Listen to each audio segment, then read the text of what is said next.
YouTube Sandeep Singh Maithili search करू आ एही चैनल के सब्सक्राइब करू।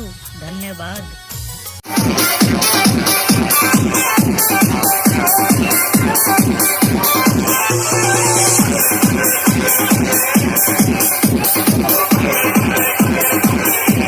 ऊपर वाला गाड़ी लगाइए। राहुल शर्मा